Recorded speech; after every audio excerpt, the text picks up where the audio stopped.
Are you kidding? I'm so embarrassed. Look how funky he is.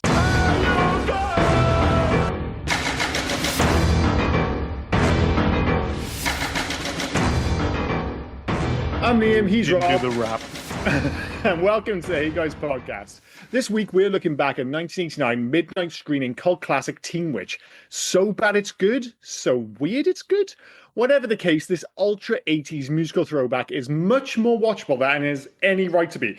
Is it actually good? No, absolutely not. But an array of utterly bizarre musical numbers, some truly mental dialogue, an oddly sexualized tone, and a genuinely likable lead performance from Robin Lively as the titular Teen Witch all combine to make this an oddly enjoyable and strangely compelling movie.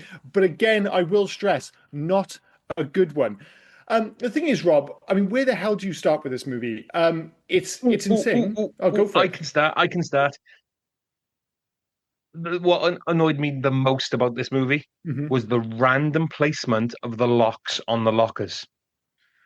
Well, I wasn't expecting that. Of all the issues to have with this No, film, thoroughly upset. Did you see it? I did not notice it. Thoroughly upset me. So when the three white guys are rapping in front of her locker and they move away, Mhm, her mhm. lock And it to is open worth the locker. mentioning that they are really fucking white. So yeah, Yeah, yeah, sorry. it's the whitest film ever. But So her white. lock is in the middle of the door. All the Okay. lockers around her Mhm. at the bottom.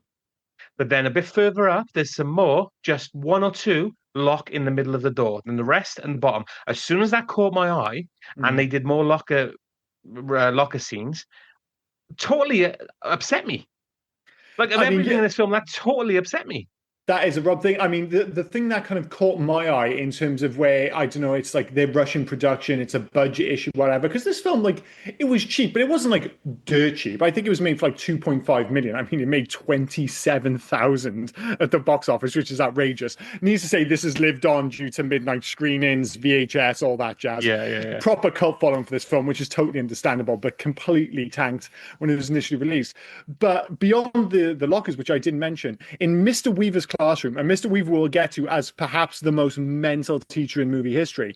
I'm not sure if you noticed when he's teaching his class, any shot from Louise's perspective looking up at Mr. Weaver, everything behind the books is just black. And you can see it's Yeah. clearly just being filmed on a stage. And it's just such a shocking oversight. It's like, all right, I get it. Like when we did the replacements a few weeks ago, we mentioned the fact that they had to shoot the action in a certain way to hide the fact that there wasn't a crowd there because they couldn't fill a football stadium, and this was before CG was readily available. Blah blah blah. And it's like, yeah, I get it. You shoot around it. In this, they seem to be bringing attention to the fact that above the books there's just blackness. It reminded me of the end of Time Bandits. Bizarrely, it gave everything a slightly evil demeanor, especially with the fact that Mr. Weaver just doesn't come across like a human being, and certainly not a teacher for that matter. None of them come across as human beings. Fucking No. Richie, who was Homer in Near Dark, by the way, is the weirdest And 12-year-old I have ever seen. bizarrely, I found out he was the director of 2024's equally terrible but also oddly watchable The Exorcism with Russell Crowe. It's one of those Yeah. films just like this where you're just like, this is a bad film. I kind of enjoy it. But yeah, bizarrely ends up directing that. Richie is insane. His old-timey speak, like how he's dressed, the whole point that he's just meant to be a fat lad who just loves cooking is Yeah, but it's weird. beyond that. Like the opening scene, the first time we see Richie, he's eating cake Under her under bed. his sister's bed. Like After I don't even know. It's so weird that I don't know why it's mental, but it's fucking mental. But it's so beyond like anything about. I was like, wait, why would anyone eat a cake under a bed? And certainly, he why said would it, they Mike. eat a cake under his sister's bed while she's sleeping? What the He fuck? said it because Mum looks for food in his room, so he hides her in his sister's room. Oh my But god. after he had a very sexually charged wet dream about Brad, okay, Mm-hmm. which was very unsettling to watch when I knew that she's playing a 15-year-old. Yeah, and she was like actually like I think she was 17, Robin Lively, when she filmed this, Yeah. whereas Brad was 20. 47 years of age. Tan Gothia, I think he was 27, which for the Brad most part back in the 80s was fine if it wasn't for the aggressive kissing you get later in the film. Brad was the stand-in for any Tom Cruise films back then. Oh my fucking God, did he look like Tom Cruise? like young Tom Cruise. He does. I mean, he looks like the quintessential Diet Coke guy, and he even has his Diet Coke, but of course, because it's the '80s, it's full fat Coke. When he goes over and like fucking Han Solo hits the side of the machine. Yeah. Don't get me wrong, he's a fucking dream. Like, he drives around in that 5-liter Ford Mustang. Like, he's handsome as shit. Like, I get why she's totally into him. It's outrageous. And like so many of the characters, though, I can't decide if Brad is good or evil or both or none of those things. I have the exact same issue with Serena, played by Zelda. Sorry, go for it. Yeah, sorry, I wrote that down as well. Zelda Rubinstein, Madame Yeah, Serena. But I wrote that down as well. There doesn't seem to be an antagonist in this film at all. There's Like, no not threat. even. Yeah. Who was it? It was a Shauna, or who was the one who lives across the road from her? Was it Randa? Sorry. Yeah, Yeah. and again, we're just going to let that slide. Her name is Randa. Yeah. Randa? What the fuck? Like Rwanda? I've never heard that name before. Is Randa Speaking a of not real letting name? things slide, I'm sorry. I've taken a screenshot. I'm not letting the lockers go. I'm showing Liam a picture now Oh, of the fair play. lockers. Yeah. I can imagine. Yeah, that is absolutely mental. I'm not letting we'll that slide. post. No, and he shouldn't. In fairness, I just for one reason or another, I didn't notice. Maybe I was just obsessed with the fashion, which is Yeah. fantastic. Like this film Look, is so look wonderfully above, 80s. look above Polly's head as well. There's just another one. Oh, Yeah, gone it's crazy. So if you're looking at the photo, and like I said, we'll post it on socials and stuff. Every other locker has like, and it's one of those kind of like looks like one from a safe. Those ones you spin. Yeah. So they're very prevalent. You can't miss them. Every other locker, they're like bottom left, and then hers is just randomly in the middle, like she's breaking into a safe. It is quite insane. So as odd as it is, as I thought it was, like you picked that out upon seeing the image, it is as insane as you're making out. Yeah, But I know. that is one of so many things. And I think maybe it comes back to like straight away, you're like, oh, Teen Witch was made in 1989. So this is like a spin-off of Teen Wolf. Well, it was supposed to be, and then inexplicably they decided not to. And I think it all comes down to the troubled production, which you can see all over the screen with, we mentioned the fact that this is like an oddly sexualized movie. The musical numbers even, it like hints at times that it's going to be like a Grease style supernatural comedy, but then that kind of just goes away for most of the film. And I think the original script was supposedly even raunchier than the one we're seeing on screen. And I think there's a holdover to that with characters like Dave, another one we'll fucking get to, more akin to like a female Porky's. But the director pushed against that and wanted something more wholesome, more family oriented. But they had an initial screening for this film for international distributors and buyers and stuff. And it was a really positive feedback. And the distributor's response to that was, all right, we might have a hit on our hands here. We need more music and more scenes. That's literally the feedback they got. More music and more scenes. And right from the start of this movie, when it opens with that dream sequence, and it's like super 80s, the hair, the neon, the sexy saxophone, it is literally the epitome of more scenes, more music. It's like that feedback, more scenes, more music, led to the famous Top That musical number, the rap battle. Because they were just like, well, we just got to throw shit into this. I wondered if it was going to lead to I Like Boys. That's the Grease part of this film. So again, part of that can be explained by the fact that the producer, Alana H. Lambros, I think her name was, she's got connections to the music industry, and she actually brought in some talent for this. So she brought in Larry Weir of the Weir Brothers to write songs, and she brought in a dancer from West Side Story to choreograph the dance numbers. So there's loads of talent here, and she even wanted, I'm not sure if you remember the singer Debbie Gibson from the 80s. She's like peak late 80s with the hat and everything. Her fashion is very much mirrored in this film. They wanted her for the lead role, which I assume would have led to her singing more songs because Louise doesn't really sing any songs in this film. And early in the film, you get that dream sequence, and then you get I Like Boys, which is so out of place, even in a movie as mental as this. Like, she says, oh, I just come up with this new song. And then all of a sudden, all the other cheerleaders are fucking mind readers because they all know the words, they all know the dance numbers. They've got music for it. Yeah. They've got music for it. But that's the thing, that works if this is legitimately a musical. Like, you accept it in things like, we'll use Grease as the example again.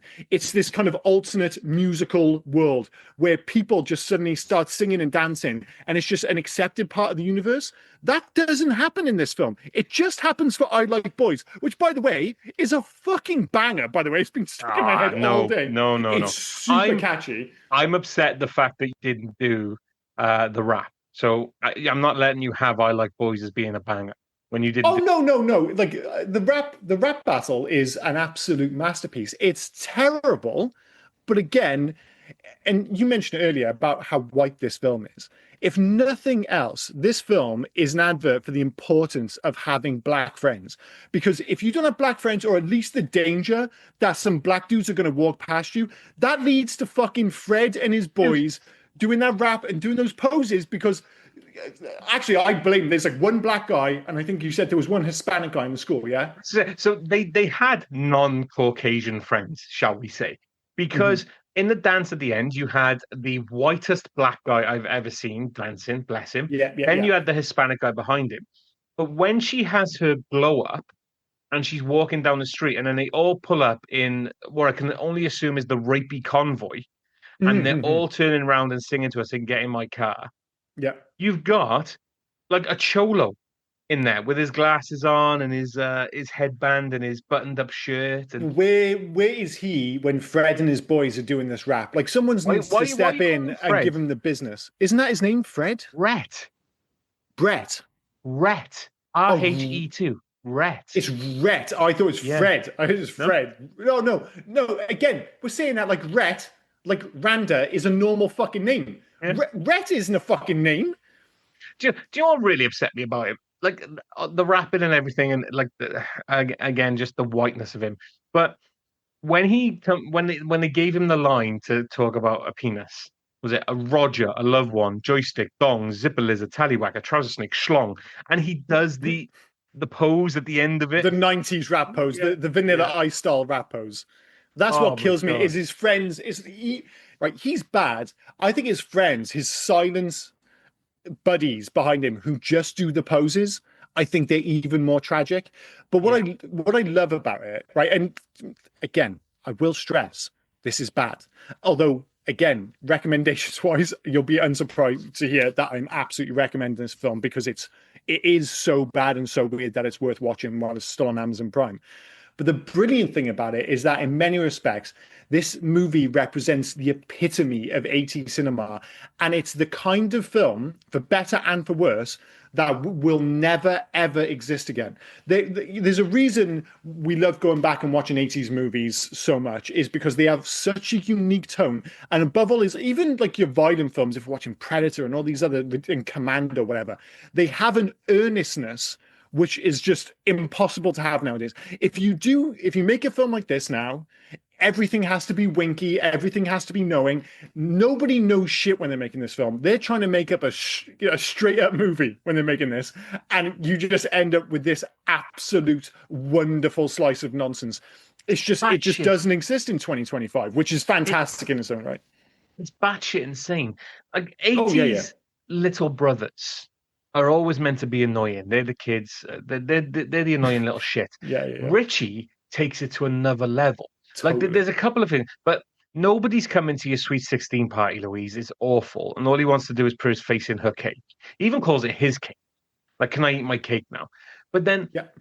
the other one was, you think you're hot stuff because you went to a dance? Dream on. Nobody wants to date you because you're a dog. A dog. A He's dog. so Oh my harsh. And God. like later in the film, he's just randomly dressed as a bellboy. Where did he get the suit? I have no idea. Oh For no. breakfast, I'm not sure if you noticed, it looked like he was eating 27 s'mores. It got to the point where I thought maybe his like her mother and father, like both were suffering from a stroke at the same time, because they seem to have no concept of the relationship between kids. Like she's going out dressed all dowdy, and the mum's saying, "Oh, you look lovely," but the mum isn't dressed dowdy at all. It's this really weird back and forth. And the dad, in fairness to him, has like awesome knitwear. I wouldn't even look up his age, by the way, because I was No, terrified. I'd because find he's out going the to be dad younger than us. Yeah. was like 41 or something. But It, it's Richie so might be the standout for just sheer mayhem. everything in this film was so inconsistent as well. It was like there was Mhm. no start to their arc, and they did something, and then no finish to their arc. Like there's no reason why all of a sudden Richie's being nice. All right, he got turned into a dog, and then the water broke the curse. Okay, Yeah. but there's no start to. Maybe that is a start, but no, like all of a sudden, his mum just turns around and goes, "Well, Richie's tidied up. What's wrong with Richie? Okay, now Richie's gone. That's fine." Polly's her friend up until again Louise has her glow up. Then Polly's not a friend. There's no ending to that. They don't become friends Nope. again at the end of it. They don't talk. They're just not friends anymore. That's No, fucking there is harsh. literally nobody really has like there is an underlying quite pleasant message which gets really jumbled like halfway through about you should fundamentally be yourself, but nobody really learns any lessons. Like when she Sorry, can I? decides. Sorry, go for it. I just want because there was a third one. There was Mhm. Dave. Dave disappeared. Yeah. There's no milk cartons or anything about Dave. Nobody cares about Dave. Dave's gone.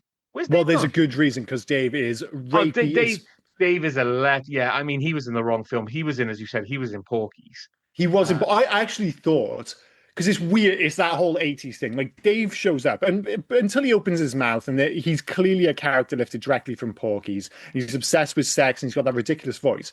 But he's clearly quite a handsome dude. And they stand my there, wife and said, my wife said, "What's wrong with him? He's handsome and his hair looks great." that is exactly what I said. I was like, somebody says like, oh, I think she mentions his ridiculous hair. I was like, he's got the best hair in here by a Yeah. country mile. What it reminded me of was I forget the name of the character from Christine. But like Oh, yeah, yeah. the lead character where he's got like the tape on the glasses, but then he gets his evil car, Richie. and then I think his name was Richie Richie, as well. Richie, Richie, yeah. yeah, yeah, yeah, and then suddenly becomes handsome. I thought that was going to happen with Dave. Like he's going to come in as a geek, and she's going to do one of her like magic spells and turn him into something handsome. And But she'll end up with him like they're meant to be. She'll see the yeah, true thing in him, not in the end just end up with Brad anyway. Like, but well, Brad's because going to that's the college thing. the next day. Serena, Madam's Serena says earlier in the film, it's like, oh, you're going to end up with somebody, but not the person you expect. And then, of course, Dave shows up. I'm like, oh, well, it's going to be Dave. It's like, no, no, no. You're just going to end up with Brad. There are like, but that's the thing. There are no, like, the worst thing that happens is she suddenly decides, I'm going to like cast this popularity spell, which all of a sudden is a big deal. Like, oh, if you want to be popular, I'm going to need like an even bigger witches book, despite the fact that Serena's already like, she's more than happy in fact, like, is actively encouraging her to cast kind of love sex slave spells. And Again, rapey spells from the woman's point of view. It's ridiculous. super rapey. Then she And wants to before you turn a move on, frog into like a young Donald Trump. Apparently, yeah, that's her fucking thing. She's cool with all that, and she's like the worst role model of all time. But then she's like, oh no, no, you can't be popular. That's insane. And then, like you said, like that's the worst thing that happens is she becomes a little bit too popular. Her friend Polly, who's been ride or die the whole film, suddenly turns on her. Despite the fact that Louise never actually has that much, you think, oh, she's going to get like up her own ass and she's going to get all snooty. It doesn't actually happen. She's pretty reasonable about the whole thing, and she never lets it get too far with Brad before she's just like, no, this is weird. Despite the fact that Serena is the one going, nah, nah, nah, make him fuck you. It'll be funny. What the fuck, Serena? So she never actually does anything bad. Nothing ever gets out of hand, and then the movie just ends. dude, take a breath. I can't. I just got so worked up about it. I got 7 things to say. Go back to the rapey love potion, right? Rapey love Where potion.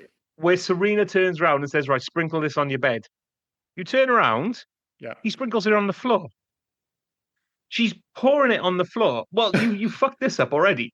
Yeah. Like, and then everyone decides to come in the bedroom at that time, and the Mhm. same thing is said. Like, why would Brad ask for it? Like, they all go, "Where are all the chairs?" When I was growing up, when I was 16, I didn't have chairs in my room. Yeah. How many chairs does somebody have in their room? And then she Well, has like a apparently, whole. She had loads. apparently in her cupboard, yeah, she's got about 10 Yeah. stacked up. Why? Wait, what are these around? The fucking dining table in a bedroom? It's absolutely insane. But that's the thing about this film being so weird is legitimately 20 minutes in, and I think it was maybe 30 minutes in, she suddenly went to Madame Serena's house. And it was cool because the house, like any haunted house, looks like the one from the Amityville Horror. It's got cool thunder and lighting, which I feel like has been lost from too many modern movies. But I was like, oh yeah, this is a movie about a witch. Because for 30 minutes, I was like, this is a sexy musical. And I was convinced, like my brain had just switched to, oh, this is like a sexy 80s musical. And then all of a sudden I was just like, oh, it's a witch movie. And then it doesn't really become a witch movie at all. It's super I don't know what strange. I mean. It nearly became I Know What You Did Last Summer when they run her off the road. Yeah, that'd be and funny they if just she leave it. died and came back Yeah. like with witch powers. But What I thought that was going to happen when the you car was think? coming Yeah. around the corner. I thought she was going to like hit off the road, hit by lightning or some shit, and become a witch. But Or no, that would be Serena, far Madam too Serena would interesting. have brought her back or something. Like Yeah, yeah, yeah, that's what, yeah. but no, it's more like and again, Rhonda or Randa, sorry, Randa. is her neighbor. So Yeah, she's like, Brad, take me home. Oh, we need to take her home. No, no, she doesn't want you to take her home. You live across the road from her. Be a but fucking sweetheart. Randa, like everyone else, is after that dick. I mean, you heard "I Like Boys" the cheerleading song. Again, who is that song for? The football team? I don't like. Imagine like you're going out to play football, and then all the girls on the side just singing "I Like Boys." It's like, are they singing on our behalf? What the fuck, Did you man? This notice is as well insane. the Breakfast Club boys dance that they did? Yeah, yeah. The three girls on top of the lockers, which is unsafe. I'm sorry, those lockers are just Super freestanding, unsafe. and they're doing the You Breakfast hate Club. you fucking hate the lockers in this I film. hate lockers in this film, dude. I fucking hate them. Oh, and oh, don't get me started on the weird, I guess leotards that they got to wear for. Well, I thought it was for gym, but it turns out that that's actually swimming costumes, isn't it? So is that their entire exercise is swimming? Yeah, whatever it is. I mean, it's very 80s. It's very revealing.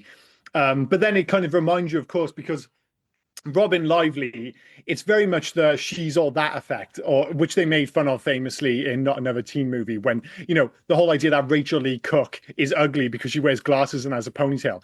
It's like she spends half of the start of the film, which is a weird sentence, but you know what I mean, in that kind of sexy gym gear. And you're like, well, Robin Lively is clearly super pretty. But then when she's like at home, they like, oh, well, we're going to try and make her look as dowdy as possible. So they put her in like 18 layers of clothing, but Yeah. it's ludicrous because she's clearly mega pretty. And, oh, dude, she's wearing dungarees. She's got glasses. Oh, dude, she's the worst. It's like, you couldn't have found someone who they could have kind of like toned down the prettiness a little bit more. It's just like I think they felt even compelled. Like later in the film, she even says, she's like, "Oh, everyone keeps telling me I'm going to be gorgeous when I get older," kind of thing. It's like all of a sudden, someone's like, "Listen, we can't keep playing this idea that she's like all dowdy and stuff. She's like the prettiest girl in school. This is absolutely ridiculous." But that's what they used to do in these movies, right up until the So early 2000s. so how does she do her spell? She goes to a random concert with apparently a big singer What was the point? and gets her jacket and then listen. But the spells are weird as well. Get a piece of her clothing, listen to her album whilst saying this While spinning around 18 spell. times. Yeah. And then holding her like with a piece of her clothing. It's like this is weird. Her clothing. This would be get a lock of her hair, get some saliva, get some blood. No, no, no, But just her yeah, but clothing. that's the thing though. All that happened, she went, I want to be her. So I thought, oh, Mm. this is where her big musical number is going to come in. Yeah. But instead, all she does is she dresses like her. That's it. That's all that happens. It's like, Oh, and she okay, does her hair. She does her hair. It's not straight anymore. yeah, but what the fuck? Like, I don't see why she had to like go in and steal the coat off a famous singer. It's just like you said, like so many of these things, so many things in this movie just kind of happen and don't go anywhere. Those things wouldn't matter so much if the narrative went anywhere. But like you said, we all mentioned the fact that there's zero threat in this film, just zero threat. There are no stakes. But even the love interest with Brad, it's never really like, oh, he suddenly becomes interested in her. It's just like, I never felt like it was really linked to the spell. He just seemed to just like be into her, but it wasn't like he was a dickhead before. He was, if anything, he was worse after the spell. And I thought I was going to be because, like you get with these films, big, sorry, I'm going around in circles here. Fundamentally, what I was expecting was a craft style backlash. Like for Ed, so you cast a spell, but it's like a monkey paw situation and you have to pay the price. And I was like, oh, well, Brad's going to be too handsy or something like that. And it just didn't happen. Like when he took her to that abandoned house on their date, I was just like, Can I dude, tell if you you what I call that? go for it. Before you, please carry on. But what did why was Brad taking it and again, this film, why was Brad taking it to his rape cave? That's what it was, though. And I said to my wife, I was like, if you replaced the sexy saxophone music that was playing behind the scene, all you have to do is just change the music, not even the music, just like maybe just turn down the tone a little bit. It would become a horror movie. And when she walked into the room and he's just standing there looking at the window, I was like, what the fuck is he doing? Who is he looking at? It's insane. And then they have just the most unnecessary close up of basically him sticking his tongue down her throat. She doesn't Oh my reciprocate. God. He He is just enveloped necking the fuck out of her. he enveloped her face. It was insane. It's Do you so know, bizarre. I'm just looking at my notes there because we said about the rape cave. Do you know what other thing got me like the lockers? And we're gonna bring it up now. So do you know during the rap battle, Mhm, mhm. they What you mean top that? Yes, I remember top yeah. that, just to be clear. They rock up to the right of the guys. From camera point of view, they're to the right of the guys. Yeah, yeah, go ahead. Okay. She takes her hat off because what Can't was wrap her with name? that Sorry. hat. Oh, what was her name? What? Not the rapper, the actual Polly. star of the show. Yeah, Louise. Oh, Louise. Sorry, yeah, Yeah. Louise. So Louise casts a spell and makes Polly the best white rapper you've ever seen. Oh, yeah, she's dope. Then they have a great rap. Then she walks to the left of them. Great rap, yeah. Yeah. She walks to the left, like she walks behind them to say, Mhm. fuck you, I'm going. The bikes are there ready. So during that rap battle, who moved the bikes? Louise has just like dragged them around as she's watching, Yeah, kind of thing. yeah. It's but it's not the only one. Like there are some bizarre and one-off choices. Like that is just an oversight.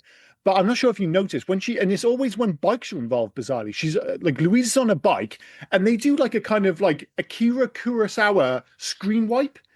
And it's like a slow screen wipe from left to right, really dramatic. You never see it again. And later on, there's one super brief scene where Polly and Louise are on their bikes, and I think they're riding to the party. And the shot is from a distance, and it's clearly the camera is on the back of a car and it's driving along, matching their pace.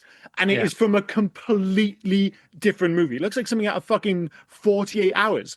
And the shot lasts no more than 7 seconds. But I'm like, wait, what the fuck was that? What the fuck was that?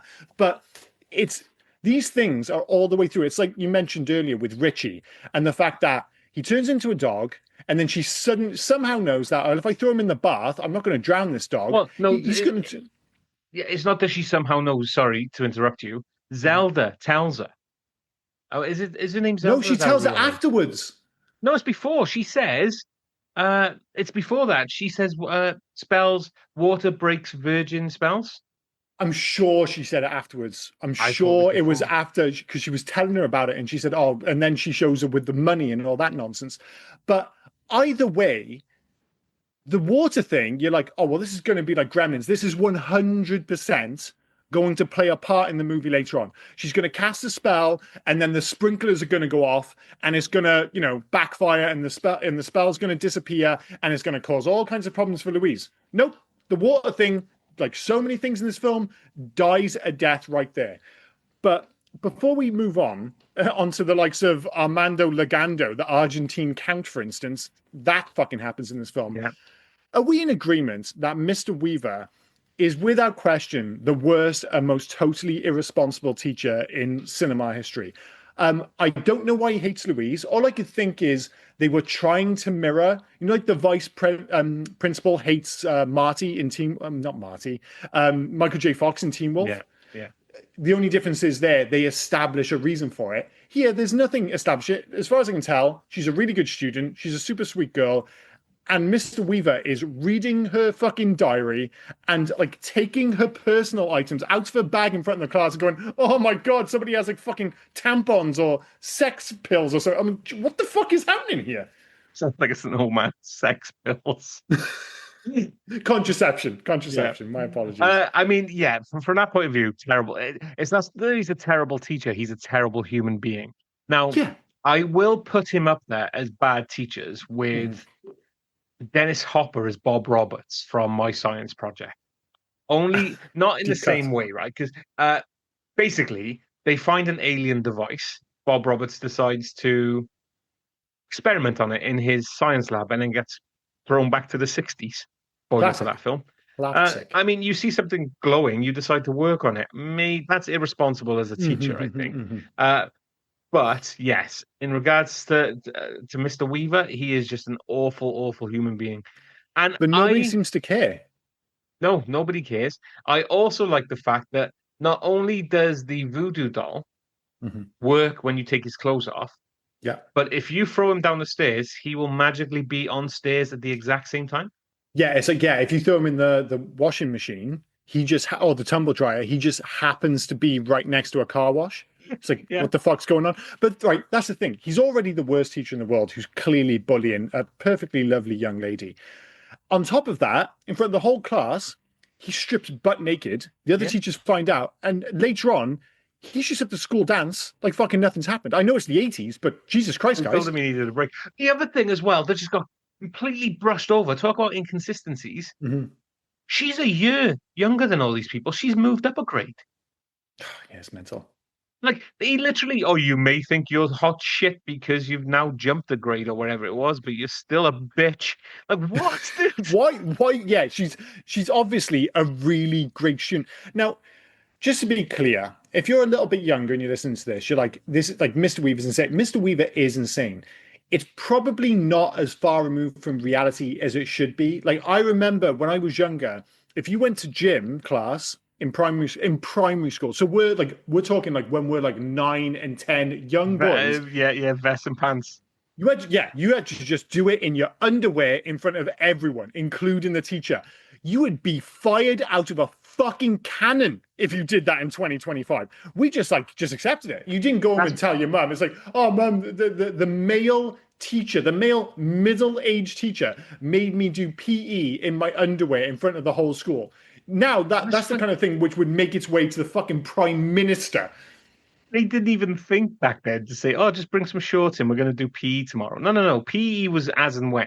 When they wanted to give us PE, You PE better was have then, your okay. have your shorts ready. Otherwise, well, pants it is. Yeah, it was vests and pants. It was weird. And needless to say, we were not wearing Calvin Klein underoos in 1989. We were wearing fucking Y-fronts, and it was the worst. Like you look back, it feels like a fever dream. I was like, wait, did that actually goddamn happen? No wonder there's so many all the while perverts in teaching. thinking of school. All the while you're doing that in PE in the hall. When the older class, not all of the class, but some of the older students are doing that weird project that I never got to do, taking that measurement wheelbarrow thing and clicking it along the floor. I never knew why they did that in school. Just all of a sudden, I would always see like a measure in the like. You can only measure it once. It's not going to change. The hall isn't going to change. Yeah, it's just two kids doing that. Like, and it was clearly, obviously, the same two kids in every school because, yeah, I never got to do it either. Absolutely bizarre. But yeah, being a kid in the 80s was admittedly weird, that's for sure. But as much as we can kind of brush off certain things and go, it's the 80s, I don't think we can brush off just how rapey Dave was, for instance, in the car. You know, for all the jokes, it's like, oh, wait, Dave is down for like smoking. I mean, he was 30 seconds away from being a head pusher, wasn't he? He was really trying to push her head down quite, and she just totally brushes it off. She goes, although she does deliver one of the strangest lines in the film. She goes, I have a little brother. I know about men. I'm like, well, I have no idea what that fucking sentence means. From a sexual perspective, because that's what they're talking about, it's a bizarre goddamn line. If you're out with Bethan, right, you've just started seeing Bethan, you've been going out for a couple of months, right? Same with my wife. I was thinking about this with Kat as well. And then you're going out and Bethan says, right, my cousin's coming with us and I've got the girl from across the street to go out with them. Okay, fine. All right, that's fine. We'll double date. It's not a problem. Liam, give my cousin you've probably met never before the keys to your car because we're going somewhere else. Like, no. Yeah. Why were they driving his, again, not just like a banger, his 5-liter Ford Mustang? Yeah. And although, let's be clear, this is a Home Alone-like situation, they are all fucking loaded. Their houses, this was one of those tropes from the 80s with American suburbia. You'd have these kids walking out of what can only be described as pretty sizable castles. Her house is goddamn ginormous. So yeah, I no wonder he's driving around in a 5-liter Mustang. They're all incredibly rich. I loved it as well. When Dave disappeared, and I don't know where the fuck he is now. He could be like in hell or somewhere for all we care. Like, well, he's gone. He's just disappeared. There's no follow-up question as to wait, where did Dave disappear to? It's like, oh, no, Dave is actually quite dead. I loved it after he disappeared. You have that typical 80s and 90s movie panic of there's no longer a driver. So the car will do a couple of weird turns and then magically stop. Yeah, so it magically stopped. What did you put on the brake? Her face? What the fuck? Yeah. And then, but what I loved was when she got in the driver's seat. Then he Mhm. did a perfect reverse turn Mhm. and then stalled it when she drove off. Yeah, because she has to look like she can't drive, despite the fact that whoever's in the car can clearly drive. Yeah. But that reverse turn was fantastic. It was See, so smooth. And then as she drove off, it went. Fuck. I think you've made a good point, like, because we mentioned numerous times that there are no stakes, there's no threat in this film. The real threat, like the real story is one, what happened to Dave? And you could even make another story about Armando Lagando, the Argentinian count, who's clearly against his will being forced to fall in love with Louise's teacher. Like, there's probably a version of this film where he had like a wife and kids, and he just felt like he lived in Argentina. And then just because of this magic spell, he's felt compelled to get on a plane, fly to America, and run off with this dowdy fucking It's, drama teacher. And you're like, his family had just left there. Like, we've got no money. What the fuck happened to Armando? It's like he's bounced. He's with this woman now. He doesn't want to be, but for some reason, he just feels compelled to be. it's Evan Peters from WandaVision, where he Is it shows up really? as Quick. Well, no, that's what I'm saying. Where he shows up as Quicksilver. I'm Oh, Quicksilver. sorry, I'm Quicksilver. Quicksilver. I'm your brother Pietro. I'm your brother Pietro. And then it turns out, no, no, no. He was the next door neighbor who, the bad witch, I can't even remember her name, Agatha, who Agatha. Agatha turns around and just turns into Pietro for this.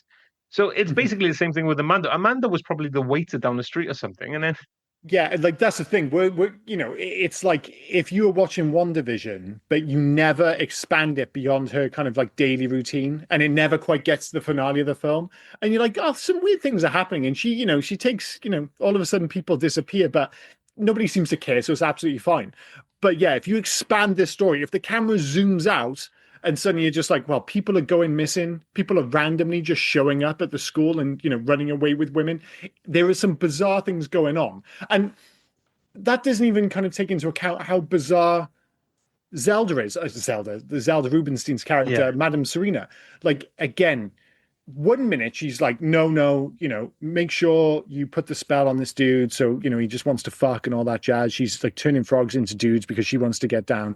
She's an utterly jaded character because obviously she spent her, what is it, 4 or 5 lifetimes not getting any because she's like 2'7" and weird as fuck. If she's But done then 4 or 5 lifetimes, is she always 2'7"? Does she always become yeah, because it looks Madame like Rubenstein in the book and she's Madame always the Serena? same height. So no wonder she's a little bit jaded. But then all of a sudden at the end, you have that again. How many times have I used the term bizarre? But that's the only way to describe it. There's a scene where Serena and Louise sit on a sofa chair in the Yes, most on like. each other's laps. But first she sits on Serena's lap, and then like, oh, this is silly. So then they swap around. It's just like, well, it's silly either way. Why are you sitting on her lap? And she's like, Robin oh, Robin Lively said because they have because this is a cult classic now, so of they have course. screenings of this. And Robin Lively did a Q&A after one of these screenings and said that scene was a bit bad because they did it after lunch, Mhm. and Zelda Rubinstein, whatever she ate for lunch, didn't brush her teeth or take a mint after, so her breath just stank. And she's like, Awesome. he's taking the piss out of it, like, and all of a sudden Zelda's like, "Well, I'm in the crowd, love. Hello." Fantastic. That Yeah. is fantastic. But that's the thing. That scene in itself is mental enough. I don't know why they have to sit on each other's laps, but fine. And then all of a sudden, Serena's like, "Oh, the real magic is believing in yourself." It's like, wait, wait, no, no, no. That's not the message you've been selling the entire fucking film. It's like, Oh, she get your she only did digits. that, dude. She only did that because she grabbed the fucking amulet or whatever it was at the end, and she made a dash for it. She Like totally did. But when something had to Robin, happen at the dance because she shows up at the dance. She looks smoking hot. She throws off the necklace as if to say, oh, I'm not good, forget the spell. I'm going to see what happens. Do you know what happens? Nothing. Nothing happens. She just stands there. They do that weird hand thing, like they're about to dance. I don't know what that fucking hand thing is. And I said to my wife, I was like, this is insane. We're going to see the credits now. And nothing's happened. And credits rolled. And that's the end of the film. I'm just like, wow, she says, an hour and 30 minutes, and literally nothing's happened other than a handful of insane musical numbers. so her whole thing was, I want to see if Brad loves me for me. Yeah, So yeah. I don't want to cast any spells on him. So I'm going to throw away the amulet, and then Mhm. we'll see what happens. What happens is Zelda picks up the amulet. I keep thinking Zelda is a character name. It's Madame Serena. Madame Yeah. Serena picks up the amulet, probably makes a spell to make Brad go over to her. I reckon that's what Might be. happens. I like the idea that there's a darker movie just waiting to get out Oh, of this one because there is it's like just not there. it can be so dark, but for some reason they just didn't do it. Well, It could be they the don't follow darkest film in the through on world. anything. Like there's one other thing. It's like all the way through, there's this idea that she wants to be in the play, and again, something that mirrors Teen Wolf because she wants And to get again, get with something Brad. that doesn't come to fruition. Like nothing At all. happens. You think, oh, she has that big moment with the lead girl where she keeps saying break a leg, break a leg. You're like, well, she's obviously going to break a leg, despite the fact that clearly she didn't want her to break a leg. So there's no ill intent. But she falls over, breaks her leg, apparently. Polly appears stage left out of nowhere to give a shit.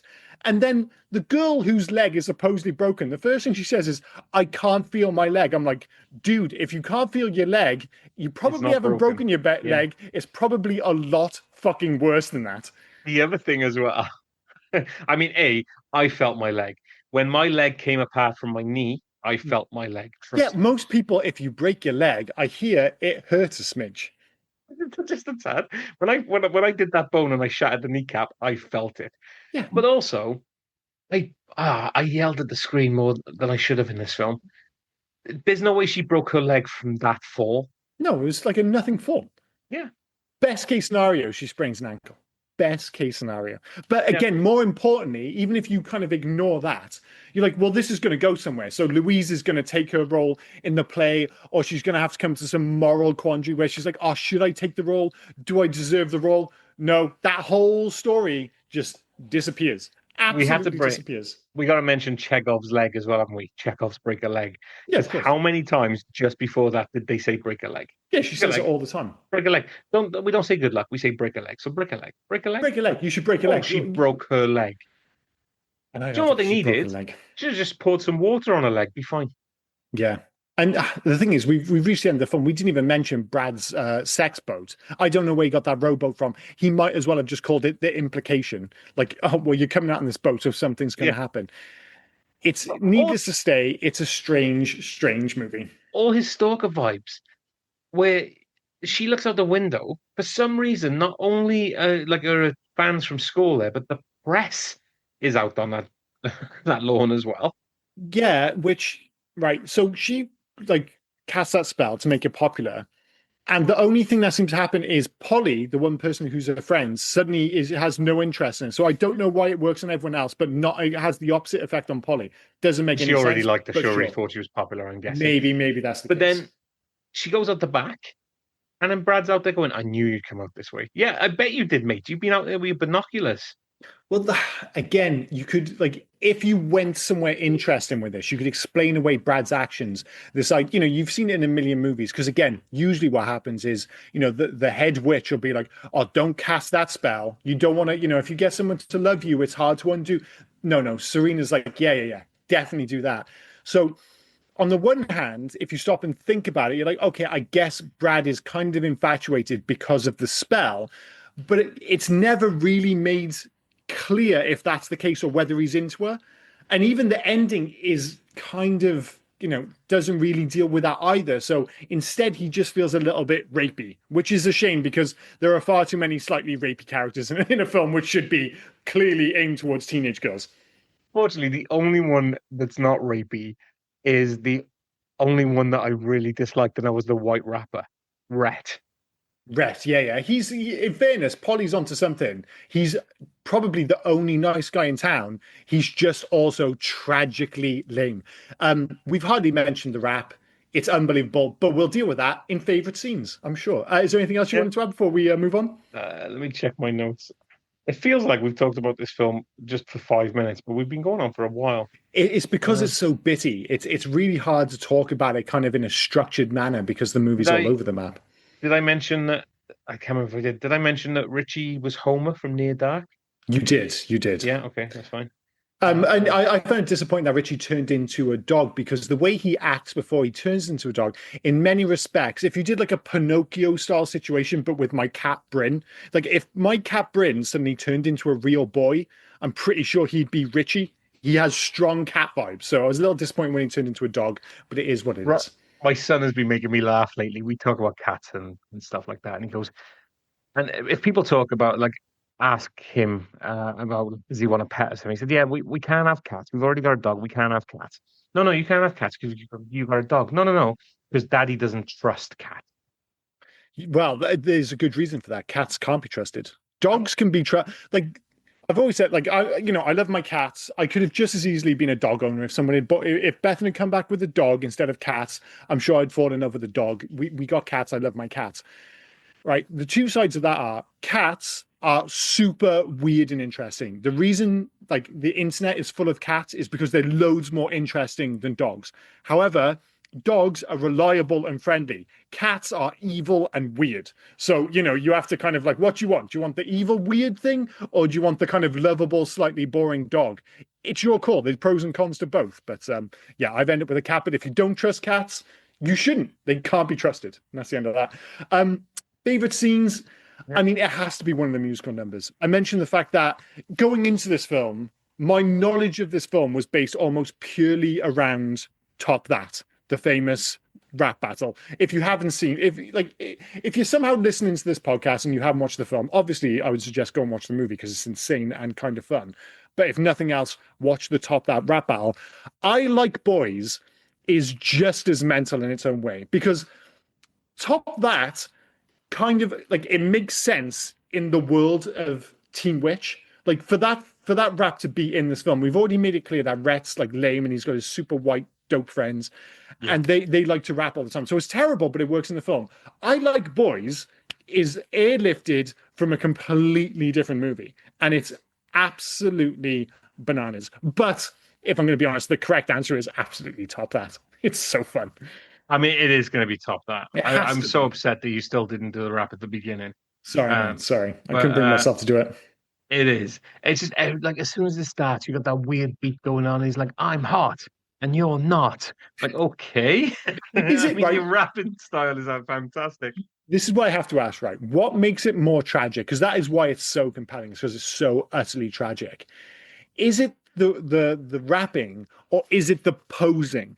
Because I think, right, the rapping itself is bad, yeah, but I think it's absolutely the posing which makes it just like pushes it over the edge. With him, like you said earlier, his friends who don't rap, who don't say shit, they just kind of pose in the background. It's horrifying.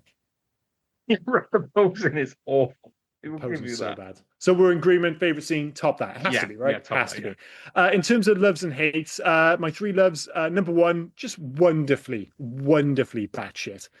Not intentional, I don't think at all times. It's a clash of so many tones and themes, but it creates an absolute mess of a movie, but an oddly watchable one. Number two, Robin Lively, a genuinely likable lead. The film around is pretty inconsistent, but she's quite fun in it. And number three, it's like quite a low-key sweet movie, albeit an oddly horny, slightly rapey one. And four, I'm going to throw in, like, for better and for worse, Richie is insane. But again, I'm not saying a good character, but he's a memorable one. So those are my loves. Can you do two more? Why? Do you have none? No. You must. Like, I mean, how can you? Like, I tried. Like, if I start to think of Top That, but then okay, that becomes my favorite scene. Louise's magical glow up. Well, no, because she was already pretty attractive beforehand. So the fact that she's it's insane. Like the soundtrack and the dance numbers, they're out of other films. It's so weird. So the things I would have called loves, I've convinced myself that no. I mean, I can give you about 20 hates. Yeah, no, I get that idea that I could sit here and say there's nothing I love about this film other than the movie itself. Does that make sense? Yeah, there's no individual thing where because that's the thing, right? We're saying like we love the rap battle. The rap battle makes my toes curl as a British person in particular. It's a tough watch, but it's so tragic and so lame that it becomes compelling. Other than Robin Lively, there isn't anything particularly that I genuinely like about this movie, but it's such an odd amalgamation of things that it somehow becomes, like I said, not good, but watchable. But you can say that it's like totally watchable and fun to watch, while you can also say at the exact same time, everything in it is bad. I think that's totally justifiable. Right. Which brings us to our hates. I don't have 20 like Rob, but I'm going to say one, mentioned a bunch of times, zero stakes. Like Just nothing matters in this film. I never know, is Serena good or evil? Is Brad good or evil? Never made clear, slightly annoying.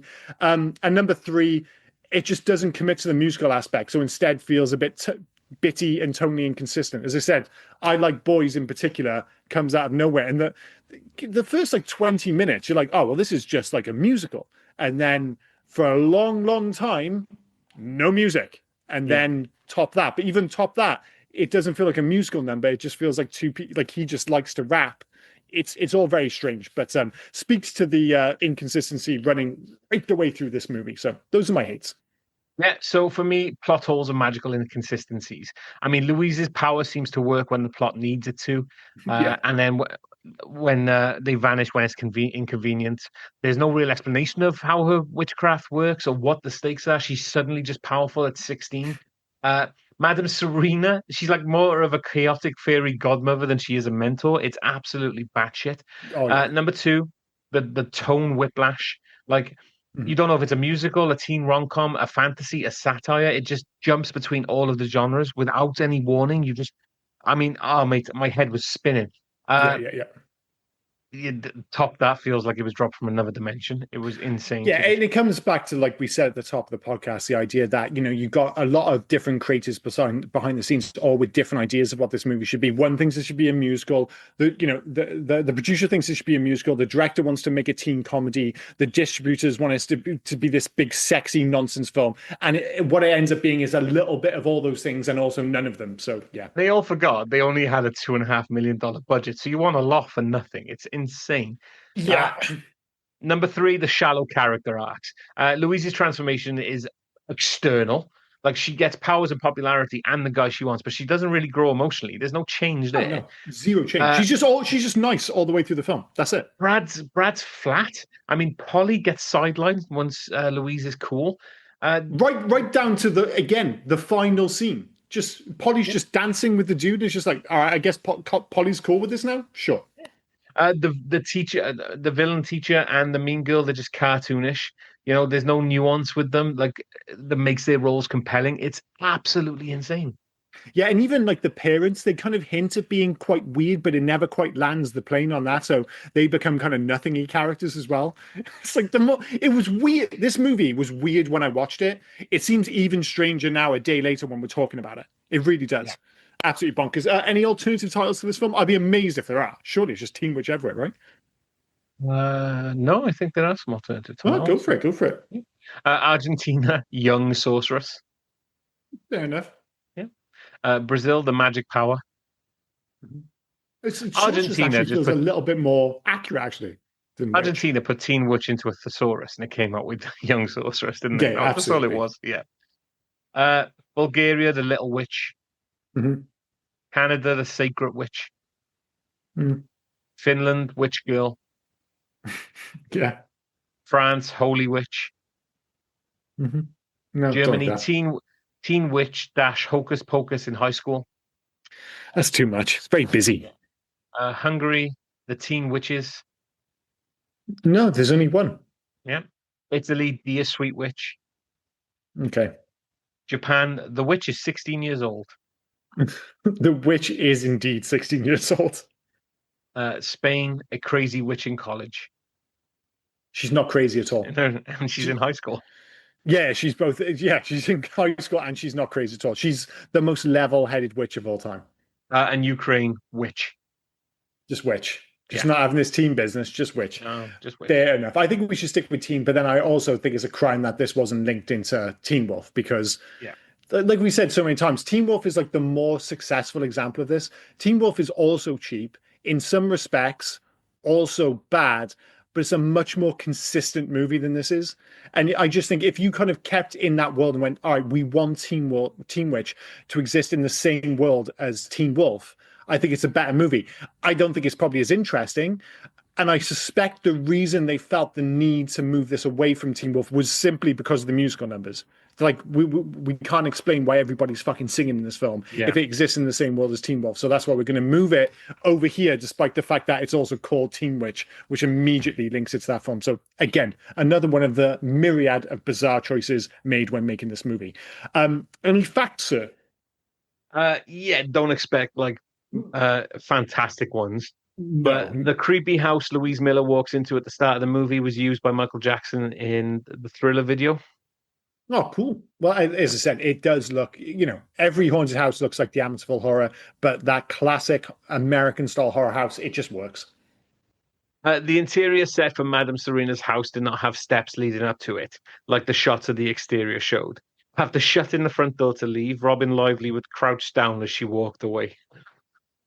Just doing what needs to be done. It's like that steps in the kitchen gag, isn't it? Where you go behind the counter. Oh, yeah, behind the counter down and walk down, of steps, course. Yeah. Robin Lively has said she is now mortified by a makeout scene with Dan Gauthier. Gauthier?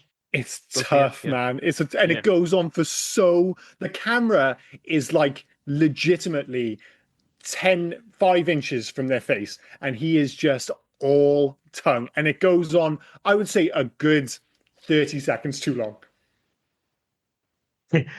Robin makes her date David disappear, and he never comes back throughout the whole movie. That's the fact. I mean, that is a fact. That is a fact. I thought I thought we were going to get some news there where Dave went. Somewhere in the script as to the whereabouts of Dave. No, he's gone, dude. Debbie Gibson was the original choice for the role of Louise Miller and was interested in starring in the film, but negotiations fell through before she could be cast. I'm not sure who Debbie Gibson is. Remember, I mentioned at the top of the podcast, she was a famous singer, especially in 1989. She very much, Polly's hat. That's a classic Debbie Gibson hat. Her biggest song is probably like "Lost in Your Eyes," but she was much bigger in America than she was over here. The guy in the red zipper shirt and the girl in the grey outfit that's seen dancing at the Harvest Dance is used in the end of the movie Dance. You can see the same background decorations from the Harvest Dance. Another thing, right? Mm-hmm. Too many dances in this film. There are quite a few. Yeah. Ellen DeGeneres was considered to play a high school teacher. Oh, really? She Yeah, would have been quite young then in 1989, surely. You may have said the age, but I'm going to say it anyway. Robin Lively was 16 when she filmed this movie. Dan Gauthier was 25. Oh, I got them wrong. I thought she was maybe a year older and he was 27. But, the age thing would be fine if it wasn't for the aggressive makeout scene. But it is what it is. Did you know there was a Cheers spin-off? Oh, not Frasier. Cheers spin-off. Yeah. Well, I know Polly was in Cheers, the actress who played Polly, whose name Mandy Ingber. So Mandy Ingber and Zelda Rubinstein both appeared in the Cheers spin-off, The Tortellys. I had no idea. No, I knew that the one that wasn't Frasier. Yeah, because Frasier was a spin-off. Yeah. I mean, Frasier is probably the most famous spin-off in TV history, or certainly one of the most famous, and one of the most successful. But yes, I didn't even know she was in it, and so I read the notes. I certainly wasn't aware of a spin-off, which is odd. I quite like Cheers, but I can't remember that at all. That's it for facts. It literally lame. Fair enough. Hope to the Future is where we ask a question. Remake, sequel, Let It Die, or Leave Well Alone. This one's so easy. I mean, leave so well alone. I mean, I mentioned it before, like early in the podcast. You can never recreate this magic. And I mean that for better and for worse. Like, I'm not saying it's a great movie, but this kind of bananas movie is so uniquely linked to the 80s. And if you tried to do it now, everyone's too aware of what's going on. If they tried to they would have to try and make it bad or in a different way.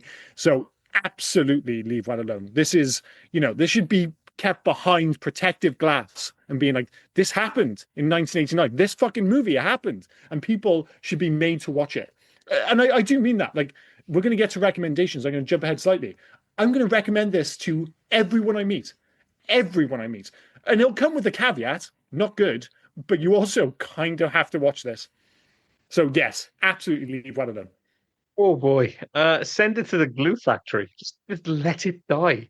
Now, honestly, just put it out of his misery. Just put it on the floor, double barrel shotgun to the face. Just couldn't disagree more. I'm so, and again, we probably feel much the same way about this movie as a movie, but as an artifact, I absolutely believe this has to exist. I think it's important that movies like this exist.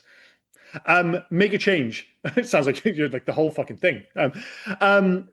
Make it a musical or don't. Like, you can see how it was like, kind of cobbled together and Tony changed during production.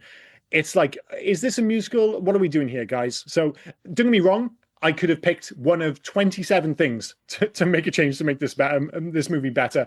But the music elements in particular, which is clearly the reason that this isn't a Teen Wolf spinoff, it's like, are we committing to this or not? They don't really do it. So it ends up like everything else in this film feeling a little bit all over the place. So that's the change I'd make. Give Louise a real arc, not just a makeover. Mm-hmm, mm-hmm. You know, Completely. it's Yeah. just you're relying too much on the magic to make it popular. It could have explored Louise's emotional growth for acceptance, stuff like that. Yeah, she didn't really have much of anything to do other than, okay, I'm now a witch. Okay, I'm popular. Oh, look, he's kissing me weirdly, and film ends. Yeah, she's just Yeah. like she's nice when the movie starts, and she's nice when she becomes a witch, and she's nice at the end. Like literally, there's no ups or downs, there's no emotional peaks or troughs. She's just always nice, and it's like yeah, she is, and she's a very watchable, you know, figure on the screen, but nothing really happens. Um, in terms of video games, unsurprisingly, there wasn't a Teen Witch video game, unless I've somehow missed that. The answer, like if you're going to make this today, it would be something along the lines of Life is Strange, the episodic adventure games by Don't Nod Entertainment. So they're basically graphic adventures. Only while those had like links to being in high school and time powers, you just have witch powers, but they would be like linked into dialogue options. So it's like you've got you have like a Mass Effect where like you can say this or that, but depending on what you say, it's like are you going to use your witch powers now and like influence them, or are you not going to? And then you'd have like a meter which would dictate like how good, evil, whatever you are. So I think that would be quite an interest, and that would be the way to revive this if you're going to do anything. Would absolutely be to do the video game version of this, but it'll never happen. But that'd be the interesting way to revive it, I think. I think Life is Strange is probably the right answer, but I went with The Witch of Fern Island, about a Oh, witch learning her powers yeah, yeah, and like just not solving crimes, just doing a bunch of shit on Fern Island, I guess, becoming a powerful witch. yeah. That's the greatest synopsis I've ever heard to a video game. Just doing witch shit on an island, on Fern Yeah, Island, like in the title. yeah, Just doing just a witch doing witch shit. Arguably, this film could have done with a bit more witches doing witch shit. witch shit. Yeah, Yeah, yeah. absolutely. Yeah. It just as if I was going to be critical, it lacks witches doing witch shit. Best and worst of IMDb. Oh, this will be interesting. This could be anything, like because it's such an obscure film. Is it going to have like 27 reviews, or because it's become this cult classic and people feel the need to have an opinion on it, it's got 7,000? Right. So 100. I'll give you a hint. Okay. I'll actually help you with this one. It's under 100. Oh, okay, okay. 72. 91. Not Okay, that fair far enough. under I 100, see. but I under thought 100. maybe it'd be a Yeah. bit more dramatic either way than that, but yeah, fair Yeah. enough. 10 10 star stars. reviews. 10? Take the 91 and reverse it. 19. Oh, so yeah, I see. I thought there'd be quite a few. Some people are going to love watching this film. So this was written in August of 2015, titled One of My Favorite Childhood Films. Great nostalgic movie that I introduced to my own children years later, and they happen to love it. See, I call social services. Just as much as I did when I was a child at their age. Timeless, a great film for girls ages 5 to 17, and apparently men at 42, 43.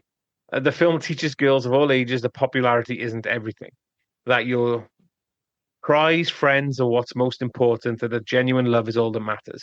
It teaches that the only people you need in life are the ones that want to be there, not the ones you have to force. Great film, funny, interested with a moral plot. The plot was a typical teenage plot with the heartthrob and the googly-eyed girl vying for his attention, but with a magical twist. This movie easily qualifies as a classic. Now, what film did she watch? Because I didn't See, see any of what she I said. wasn't expecting. I thought there were going to be like a lot of like ironic 10-star reviews where, which I'd understand, where people are like, "Oh, this film like stinks, but it's like compelling. Like I love watching it, despite all its issues." I wasn't expecting like a straight up 10-star reviews just saying this film's fucking awesome. So yeah, I don't know what film they watch. It does. I agree that underneath the kind of weird, sexy stuff, there is a positive message here.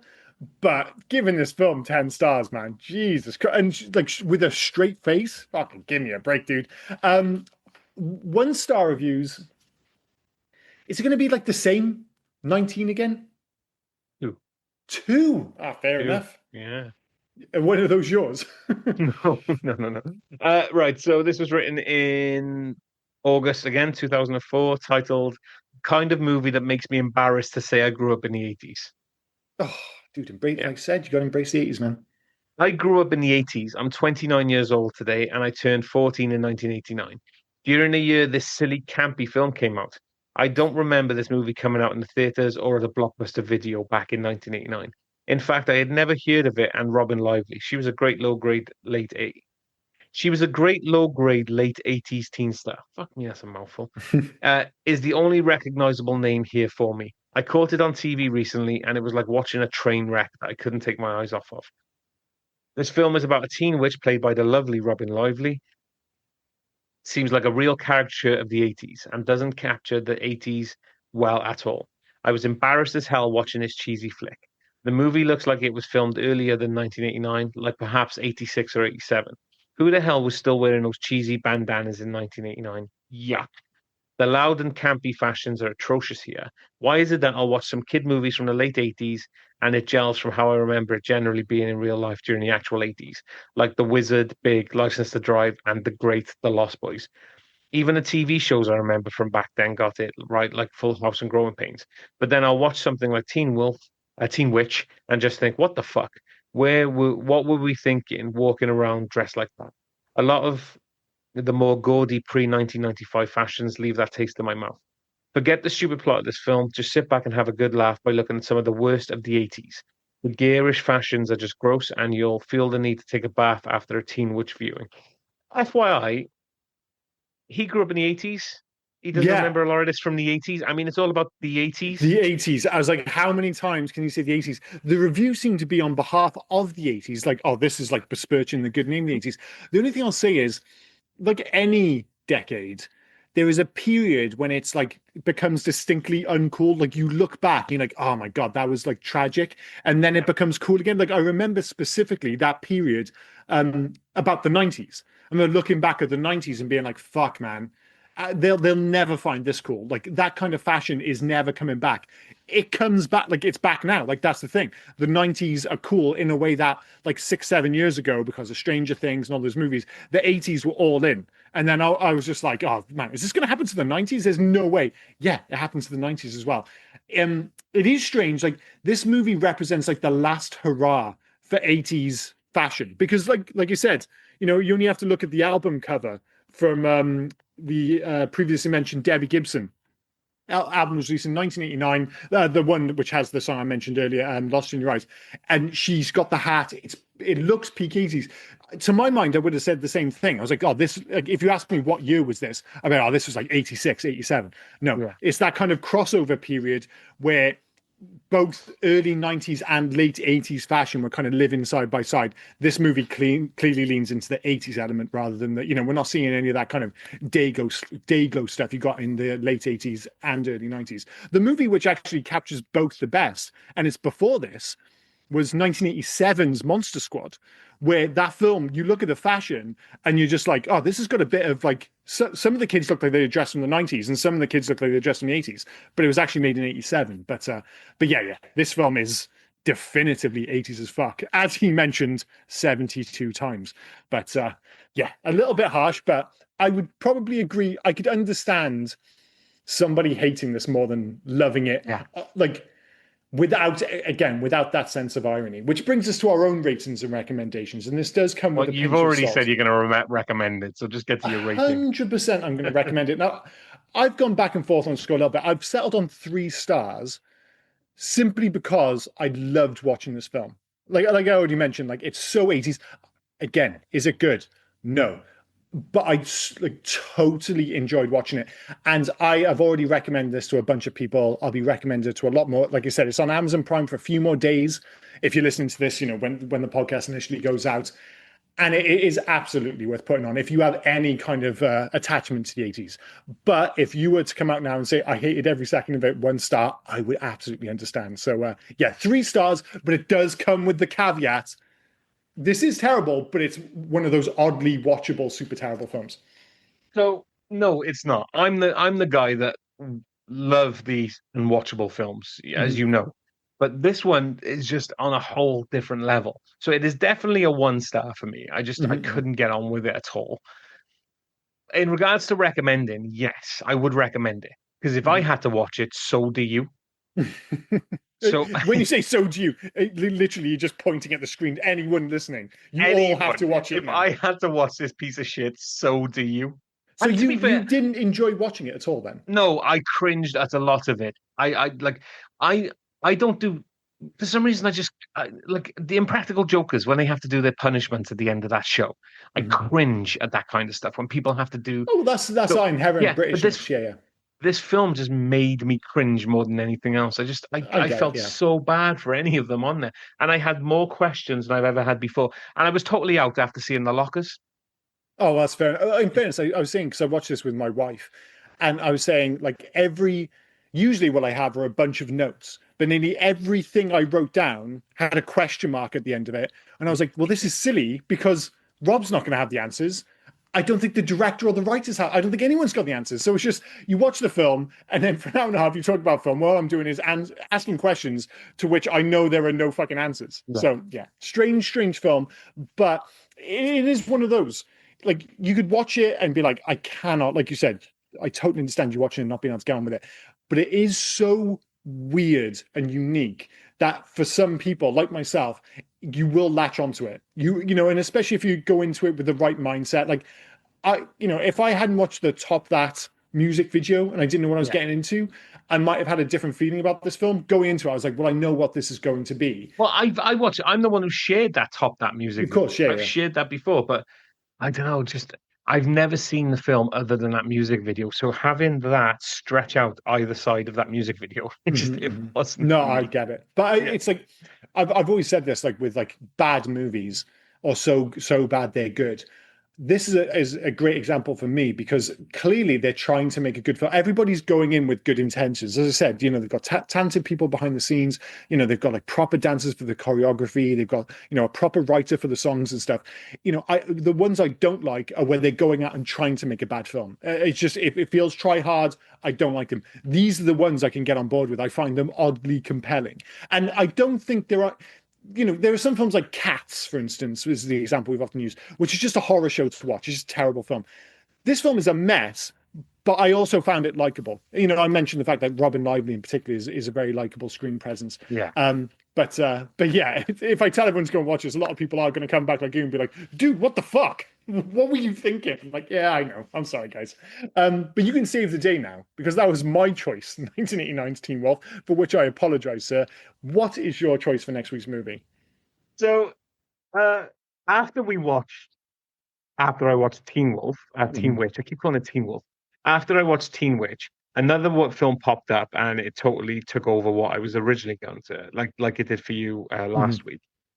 Because this is also leaving. Now, unfortunately, because due to holidays, we're going to be recording a little bit earlier. So by the time next week's episode comes out, this has probably already left Amazon. Boom. But the year is 1992. Okay. I think you're going to need a bit more.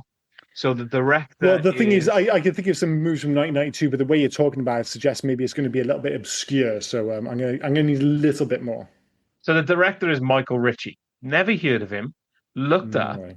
This is the gentleman that gave us The Golden Child, Fletch, Bad News Bears.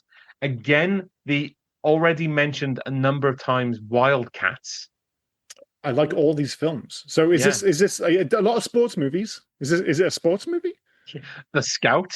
Yeah, it's a sports movie. Sports movie What's from sort of 1992. it's sort of a sports movie. I mean, there is a sport in it. It is basically it's all prefaces around a sport, Yeah, but yeah, it yeah, doesn't yeah. feel like a typical It's sport. weird. We've done a sports season, then we had like two movies, and then we just kept doing sport. Like I was just like, oh, I'm doing Rocky 3. Like literally, I was just like, maybe because it's a boxing movie, I convinced myself that it's not a sports movie, it's just a Rocky movie. No, dude, it's a sports movie just because it's a Rocky movie. So yeah, I briefly lost my mind.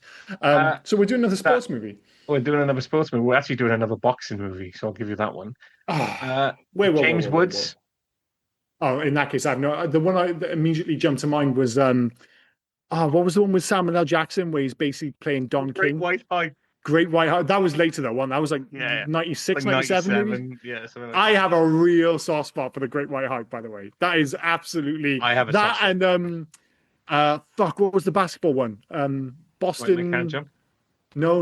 With Dan Aykroyd. Oh, where they kidnap Damon Wayans. Yeah, Dean Waynes. Yeah, Dean yeah, Waynes yeah, is in both of it. He's in The Great White yeah, Hype as well. yeah. What the fuck's it called?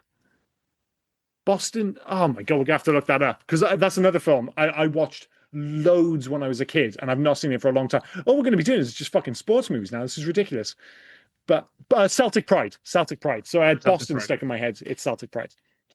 Um, It's not Celtic Pride. So well, again, that was mid to late 90s as yeah, well. So just to be clear, I have no fucking idea. Last time you picked a boxing movie, it was what was it? Gladiator. Gladiator. Yeah, That was probably 90s as well, that was right? 92. Yeah, that was one You that got like there was fucking loads boxing from movies from 92. Yeah, 92. I mean, Rocky 5 was 91? Rocky I think 1? that might have been beginning like late 80s. I think Rocky 5 was Nah, surely Rocky 5. No, I think it might be 1990 on the nose, actually. Now, come think of it. You have to look it up now. Rocky 5 1990 on the nose. Yeah, on the snout. Out of interest, what is Rocky 5's IMDb? you're gonna guess this film or not? 5.4. Just be clear, I have no idea what this fucking movie. You mentioned the fact that it's a boxing movie from 1992 with James Woods. If I don't have it by now, I clearly don't know what this film is. Well, I could tell you that Rocky 5 was 5.4. The IMDb rating of this film is Mhm. 6.9. Okay, well, 6.9, so we're going in the right direction. Yeah. So James Woods, Louis Gossett Jr., Oliver Platt, Bruce From Dern, Heather Graham. Iron Eagle fame. Yeah, Iron Eagle thing. Nice. Heather Graham, a very young Jim Caviezel. You're selling me on this film. What the fuck is this movie? So it's a film. I didn't know the name of it. I found it like I remember watching this film, but the reason why so it's called Digstown. You'll find it on Amazon Prime as Digstown. Digstown. Digstown. Dude, But this is news to me, Digstown. it was released for us in the Mhm. UK as Midnight Sting. That sounds a bit more. Yeah. So we had it as Midnight Sting, but not anymore. Again, it's one of those random ones where the name is just caught up The again. name is, yeah, like it's not Yeah. famous enough. Eventually, it's just taken on the American name, and that's it. Yeah. So on our Amazon Prime, it's Digstown. Oh, I see the poster. That was a classic 90s style poster with just somebody leaning against somebody else. It's fantastic as well. So James Woods plays a con man recently released from prison who's going in for one big con, and the con is he can get a fighter to fight 10 men in one day, and the fighter being Louis Gossett Jr. Who, by the way, does not look in shape for this movie from the poster at all, No, which I love. no. I mean, he is playing a 48-year-old man. Okay, fair enough. Yeah. How old I is mean, he? fair play, right? There's an article from just last year. So this is from The Guardian. And, considering what our podcast is, the title is Endlessly Rewatchable Why Digstown, aka Midnight Sting, is my feel-good movie. So you're not the only one. Like Zach Vasquez of The Guardian felt compelled to write that just last year. So the latest in a series of writers paying tribute to their go-to comfort watches is a recommendation of 1992's satisfying con movie. Dude, everything you said about this, it sounds like the kind of film I'd be like absolutely on board for, and for one reason or another, completely passed me by. I don't even, usually what happens is you'll say an obscure movie. I'm like, fuck, I can't remember that. And then I'll Google it. And I'm like, I remember the poster because we had the massic video store and all that jazz. This, nothing. And I like James Woods and I like Louis Gossett Jr. as well. So. Loads of people in this. It's fantastic. Good director. Louis Gossett Jr. Played a 48-year-old boxer. Mm-hmm. In 1992, he was 56 years of age. He looks 56, in fairness. Yes, but it is still him because you cannot basically have any other person being a boxer. It is still him in the boxing ring. There's no standing. I mean, I look forward to seeing it. It's like the reverse of Danny Glover in Lethal Weapon, which was important to me because Danny Glover was the same because the whole idea was like, I'm too old for this shit. No, I've got this wrong because Danny Glover was too old for this shit as a 41-year-old man, but he was playing a 50-year-old. That was he was difference. 50. He was 50 in Lethal Weapon 2. Yeah, Lethal Weapon 1, I'm pretty sure he was like in his early 40s, but he was playing a 50-year-old. So he was too old for this shit, but realistically, Danny Glover was too old for this shit when he was 50, when he was 42, when he was younger than I am now. But Murtaugh was 50, I think, in the first Lethal Weapon film. Whereas this is Roger the Murtaugh opposite was 50 of that. years old in Lethal Weapon, yeah. Yeah. So he was Okay. 56, but he was playing 46. Yeah. So he was 56. Louis Gossett Jr. was 56, playing 48. Oh, 48, my It's the apologies. reverse, yeah. Yeah. Hey, dude, honestly, yeah, this all sounds fucking awesome. Yeah, mate. Everything you said sounds cool. I'm totally on board. Spoiler Um, alert, I've already watched it again. You've already watched it again. Well, I've I mean, already we're going to watched be it ready recording for pretty this. soon, Yeah. so I need to get on board with this. But and I like the fact that high concept or not is an hour and 36 minutes. Love it. I mean, we're tight on the filming, so I had to get a filming that we could. I mean, Yeah, I could have dude. saved the If you pick 76-minute showdown in Little Tokyo for this, but Yeah, you could yeah, have. Yeah, if you come back and be like, dude, we're finally going to do Lawrence of Arabia. I'm like, what the fuck is going on, dude? No, I'm glad to see this is 96 minutes long, which is pretty awesome. But yeah, a movie absolutely passed me by, but it sounds awesome. So more than happy to give it a go. But yeah, that's next week's movie. I can see why they changed the title for the UK. I'm sure that makes sense in America, Digstown. no. So basically, a little bit of a spoiler: the town is named after its favorite son, boxer Ah, named Diggs. Something fair Diggs. enough. You'll get it when you get to the film. Yeah. Well, it's either way. It doesn't. It's not exactly you hear like the title Digstown. You're like, that's a movie I have to go and see. So Yeah. I can see why they changed it in the UK. But I'm sure that won't put me off the movie. But yeah, well, thank you for listening, for sitting through 1989's Teen Witch, and surely the only podcast on the planet going from Teen Witch to fucking Digstown. But that's the Hey You Guys podcast for you. Yeah. Anything else before we wrap this up? Yeah, it's part two of the Stephen Dunn laser. I forgot the name of the film. Now was it? Like Jesus Christ. sci-fi laser, or whatever the fuck it was called. This is on you, man. I've never seen fucking Monster Laser or Terminator Laser, whatever the hell it was. Some nonsense Yeah, movie. Laser Mission. Sorry, Laser that's Mission. on me. That's it. Yeah. So I did ask him what he thought of it, and he came back with, "I've certainly seen worse films while scraping the bottom of the direct-to-video barrel. Not sure it will be on my list to rewatch, although the scene with the soldier realizing his sergeant was a woman was priceless." So if you watch it for anything else, I he also, love how you're just totally shitting on Team Witch and you're on about no, but Laser Mission. Laser Mission That's is the where business. it's at. It's where it's at. He goes on to say, such a shame of what happened to Lee. It would have been interesting to see where his career went. Does he manage to branch out into comedies or romantic leads, or does he end up in the 90s competing with Seagal for roles in B movies? I mean, I'd put him a little over Seagal for competing in movies. I mean, Laser Mission 3.6 on IMDb. That is concerning. Yeah. That is concerning. Actually, I've not checked what Teen Witch got on. I bet you that's got higher than it should, in fairness, because a lot of people love it for its campy nonsense. 6 on IMDb. And let's be clear, 43% on Rotten Tomatoes. So that would have been based on reviews at the time. So this was like, it wasn't critically beloved by any stretch of imagination, but it wasn't completely slaughtered by everyone. I mean, 43%, nearly half the people who reviewed this film went, it's okay. It's okay. It's bizarre, right? Absolutely bizarre. Oh, mate. There's another review on IMDb. It's a 5-star review, so it's middle of the road. I'm not going to read it all because it's not the time for that. But it's just titled "I Like Boys," and I'm counting 1, 2, 3, 4, 5, 6, about 10 mentions of 80s again. If you want a good dose of the 80s, it's a heroin injection of the 80s. Well, I mean, if any film was just like, if you just have to mention the 80s in every sentence, it kind of feels like this film. But yeah, some of those reviewers absolutely overdid it. Although I'm sure someone's going to like write in and be like, dude, you used the term bizarre 74 times in that podcast. I'm like, motherfucker. Yeah. Anyway, I've been Liam, he's been Rob, and you've been listening to the Hey Guys podcast. Cheers, guys. Bye-bye. Cheers, guys. Bye now. Oh, and before I forget, where can folk reach us if they were so inclined to? Well, you can actually reach us on Hey You Guys 80s at Facebook, Instagram, and on Twitter. But if you want to send us a mail, do heyyouguys80s@gmail.com. Send us in your recommendations. Send us in your thoughts about any of the episodes. Just literally talk to us. We'll have a one-sided talk with you on the podcast. Yeah. We're nice folk. Get in touch. But no, cheers, guys. Bye-bye. Cheers, guys. Bye now.